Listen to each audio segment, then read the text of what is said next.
Welcome. In front of me I have a REALME GT6, and today I'll go over unboxing along with a quick look at the device itself. Now this one looks like it's one of the first phones that I'm going to be having with the bullshit AI marking right here, which I just can't wait for every device to spy on me. So yeah, get in there. Now, based on the package size, I can already guess that there is no charger inside, which is a bummer, considering it's Realme. They used to include chargers, and yep, I'm correct. There is certainly no space for a charger in here. Now, in here, at least they still give me a case. And one thing that I really like is the fact that manufacturers started giving not the silicone garbage cases, but something that is more manageable in terms of color, which is gray matte finish. And it doesn't get as nasty as the clear silicone does over time. Another thing is the cable. It's a Type-C to Type-A, and really that's everything that we have in a box, obviously apart from the phone itself. So set that to the side, whip that out. Now, that being said, the phone looks really nice. I do like the design right here.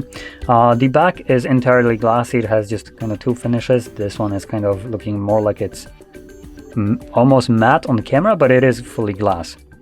It just has this kind of like sparkly metal kind of look to it. This is just more of a glass finish. Anyway, let's boot it up. Now at the front, we have a 6.7-inch display running a resolution of 1264 by 2780. It is a LTPO AMOLED display, 1 billion colors, 120 Hz refresh rate, HDR, though not 10 plus, so it's not certified.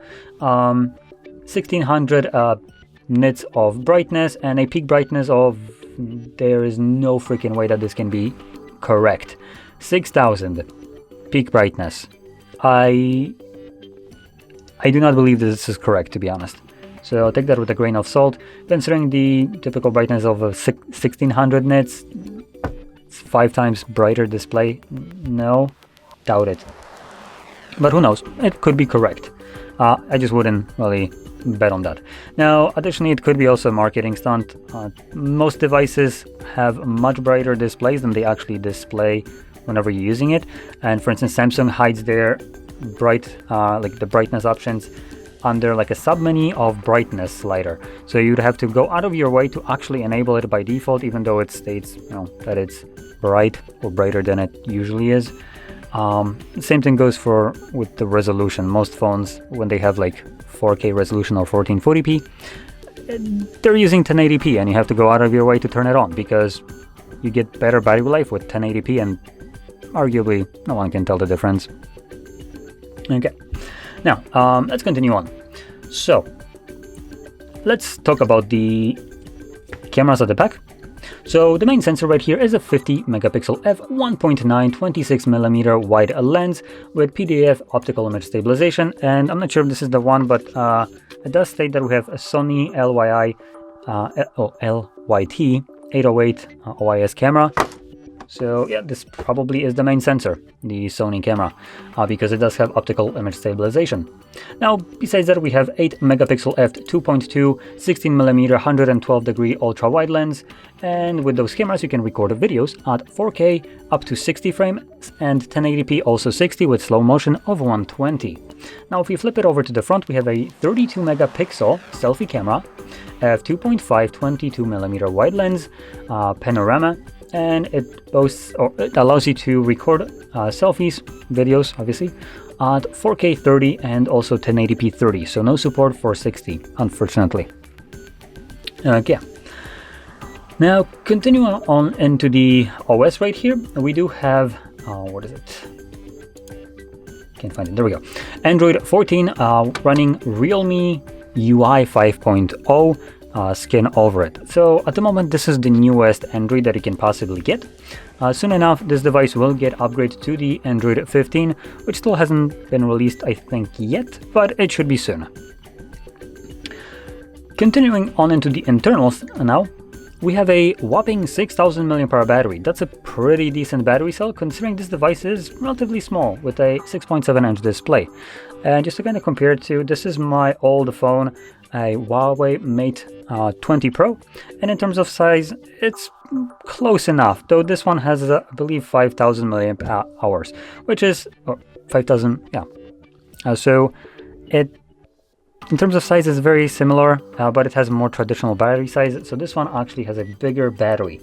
Let's see if I can quickly find what kind of battery is actually in here. I honestly can't, so it doesn't specify it. And the reason I want to point that out is because some manufacturers tend to cut out cost by giving you a crappier battery type that degrades faster. I don't know if this is the case right here. It could be, as it's Realme, and they do want to provide you with a cheap device. Obviously, in terms of battery, if you're going to be using this device for 2 years, you won't really feel that much of an impact. And after 2 years, most people switch to a new phone anyway, so, you know, you get to pay less for a phone, but you get to have a crappier battery usually. Like I said, not sure if this is the case here, but it shouldn't be such a big problem considering most people, like I said, switch devices quite frequently, every like about 2 years, so it should not start to impact you after that. Well, it should only start to impact you after that time. Now, moving on with the internals, we do have a Snapdragon 8 Gen 3, though this is incorrect because in the box it says 8S Gen 3. So this is actually misleading information on the GSM Arena website, but it's close enough. So 8S Gen 3 with 16 gigabytes of RAM, and this specific model has 16.5 terabyte of storage, but you can get it at a lower spec with 16 and 256 gigs of storage or 1 terabyte of storage. So it can get a lot of storage in here if you need that. And all these options come with UFS 4.0 storage type. Not the best one, but it's pretty damn close, to the point that you shouldn't really have any problems with it. Like I said, Realme tries to cut on cost where it won't really matter that much, and this is also one of those. Now, last thing we can go into is the build quality.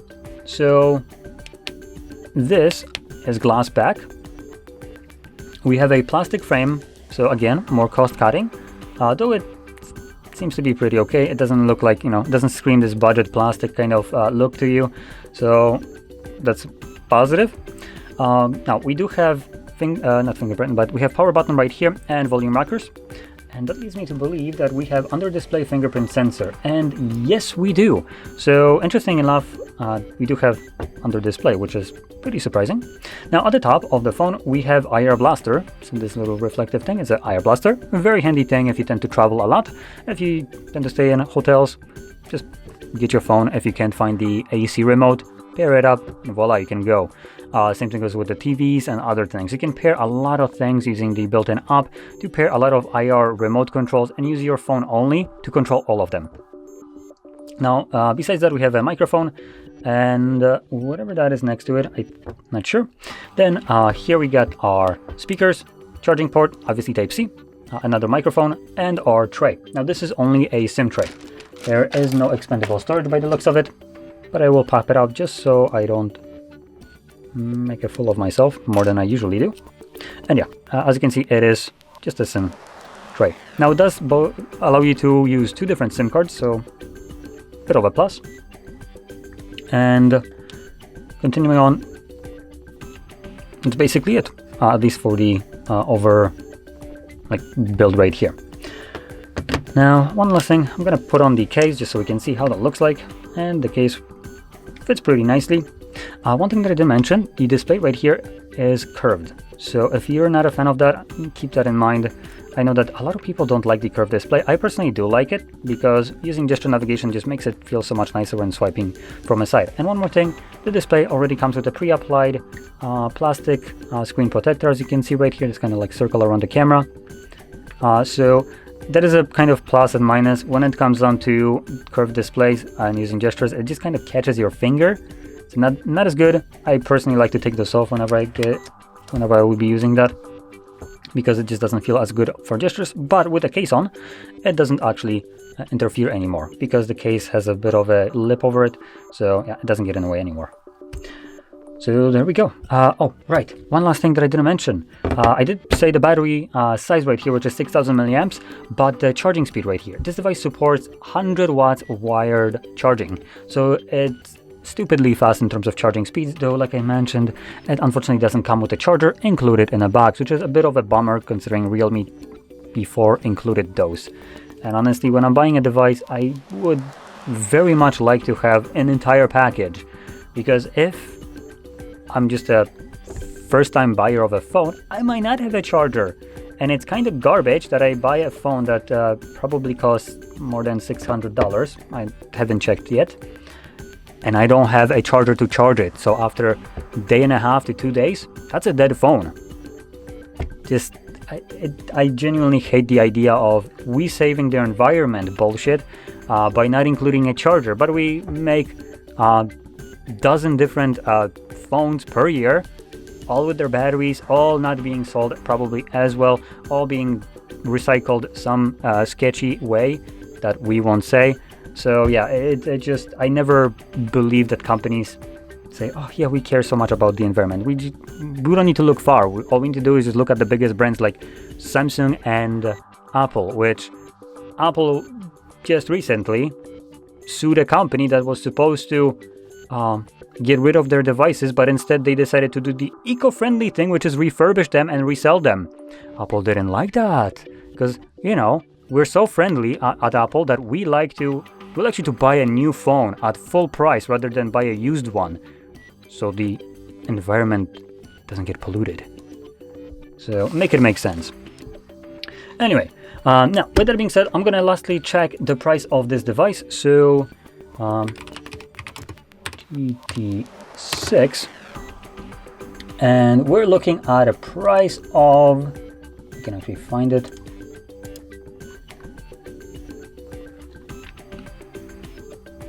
oh, that's a GTT. Okay, almost looked at the wrong phone. Let's see if I can actually find the correct one without the T. Now, on GSM Arena, it did point out that this is China phone, so I don't know if I can get it here, but no, never mind, I can. So this specific model that I have right here costs 3,500 PLN. Now, just to convert that into USD, or euros, because I guess Google selected that first. In terms of euros, that is 808 euros. Now, if we look at the actual US dollars, if I can find them, there we go, that is $865. Now, that would already be including tax. So keep that in mind. Without tax, that's like what, 21% less price? So still, 865 bucks with tax. Pretty decent deal considering the device is actually pretty powerful, comes with a decent amount of RAM just begin, actually more than you will ever probably need. Again, more storage than you will probably need on a phone, and a decent spec device with pretty flagship grade specs right here. So it is coming lower than most devices that would offer the same kind of thing. Now, like I said, the only thing that this phone doesn't offer, which it should, is that charger, which would make it just an outstanding device. So anyway, with that being said, hope you found this video helpful, and if you did, don't forget to smash like, subscribe, and thanks for watching.